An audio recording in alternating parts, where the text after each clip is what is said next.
Hey everyone, James Wood here. Welcome again to the 8-step pattern. And today we're going to be talking about the third step in the 8-step pattern, which is to develop your list. One of the things I want you to understand right out of the gate is that your list in this business, it is your inventory.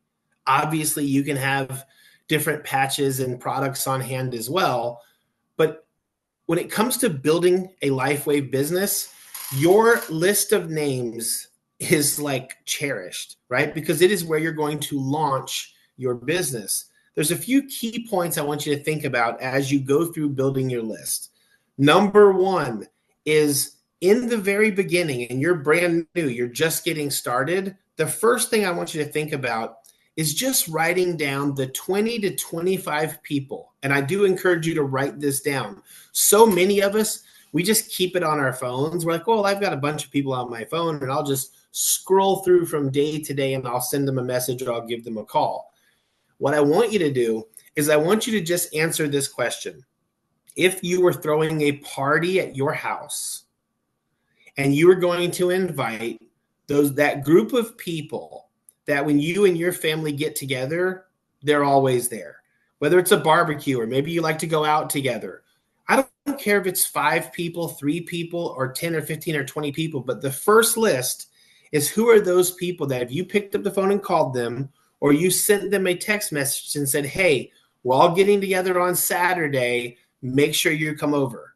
Put those people down first and don't worry about, whether they're going to do the business or not do the business. Don't worry if, you're afraid they're going to say, oh, I can't believe you're doing that thing. Don't worry about that. Don't prejudge anybody. Don't make decisions for other people. Your job right now is to simply put their name on a piece of paper, okay? Get a journal, get a little spiral notebook, and write down those people that you know by first name and that you hang out with. Put them down on paper. That's goal number one. The next goal is to go right here in this same section where you found this video and click on the memory jogger. Now, the memory jogger is what it sounds like. It's going to help jog your memory and remind you of some of those people that maybe you're not thinking about. The way a memory jogger works is pretty simple. It's going to say, who do you know that's an accountant? Who do you know that's a school teacher? Who do you know that works for UPS or FedEx or whoever it might be? And when you do this, I'm going to give you another suggestion. Turn on a little bit of music. I know this sounds crazy, but just turn on a little bit of music in the background. Set a timer on your phone for 5 minutes and go through the memory jogger as fast as you can. When it says, who do you know that's an accountant? Just write down their name. If you can't remember the person's name, write second grade school teacher that taught my son. Whatever it is to remind you of that person. But just go as fast as you can and write the names down. Again, don't worry about whether this is for them or not for them. Do not make decisions for other people. That's the big thing when it comes to making a list. Now, this is going to give you the beginning and the start of a working list. The next step is to then go back to your memory jogger, go a little slower, pull out old yearbooks from high school. Some of us, that's a long time ago, but pull out those yearbooks. Look at pictures. Look at people you went to school with.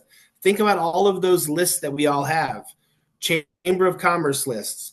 Other companies you used to work for, people that you know that are really active in the community.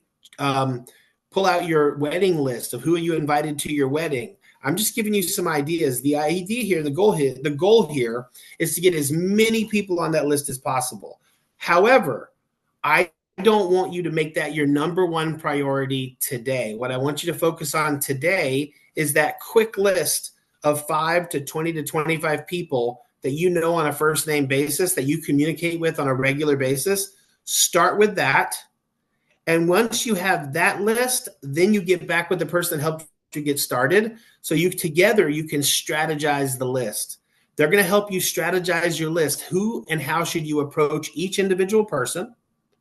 And then from there, you take the time to develop that list and make it bigger and bigger and bigger. And you'll continue to strategize the list so you know the most effective way to approach each person on the list. I hope this helps you have fun making your list.